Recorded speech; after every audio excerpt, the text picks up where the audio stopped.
EU countries have handed over 980,000 shells to Ukraine out of the 1 million rounds of ammunition promised in March 2023. This was announced by the High Representatives of the European Union for Foreign Affairs and Security Policy, Joseph Borrell, in an interview with European Parliament. We have almost done it. We have already delivered more than 980 shells, and very soon we will deliver 1 million shells. I know that we committed ourselves to reach this level by spring, and we failed. But by the end of the year, we will be able to, and we have accelerated our efforts for this purpose, he said. In addition, according to him, a lot of ammunition was supplied to Ukraine under bilateral agreements with member states and Ukraine, as well as under Czech initiative. In total, by the end of the year, EU countries will have supplied more than 1.5 million rounds of ammunition to Ukraine. The problem with the transfer of shells lies primarily in the overestimation of the EU's production capacity. According to the diplomat, if the EU manages to reach cruising speed in 2025, they will be able to continue to supply Ukraine with the same amount of ammunition as this year.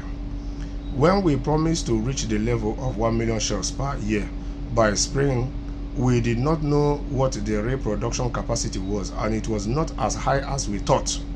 Now we already have this production capacity, Joseph Borrell explained.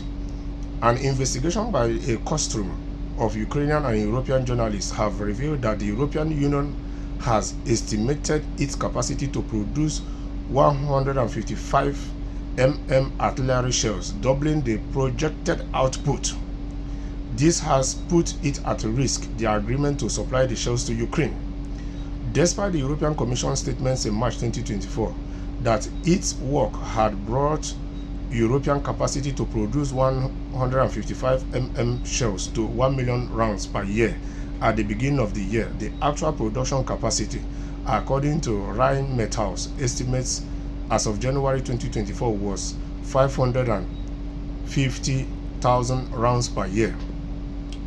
This information coincides with the Estonian Ministry of Defense public report made in December 2023. The report estimates the EU's production capacity at about 600,000 rounds per year. According to the representatives of arms companies, the problem lies in the global shortage of gunpowder and explosive. It's also a lack of funds to finance the industry.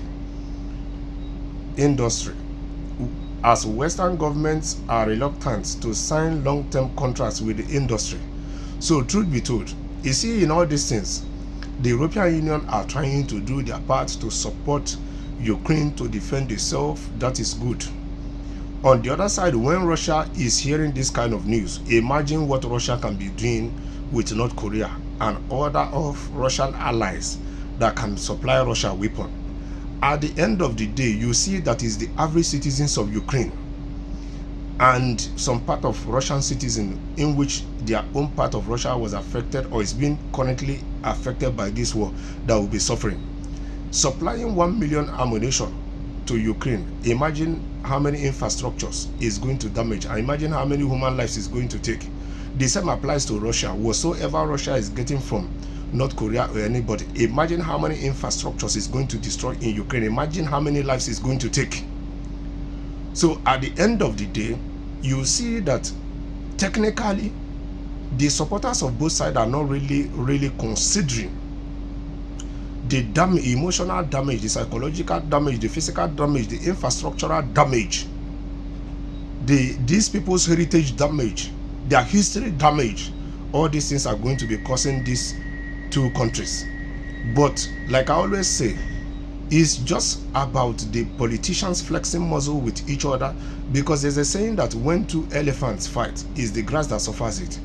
So the grass in this illustration is the citizens of Ukraine, is some part of Russian citizens where their own part is affected.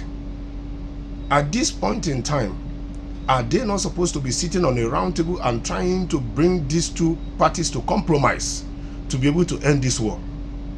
Gradually, this war is getting to 3 years. Imagine the damages. Imagine what the Ukrainian migrants are suffering in different countries they are migrating to in search of better life.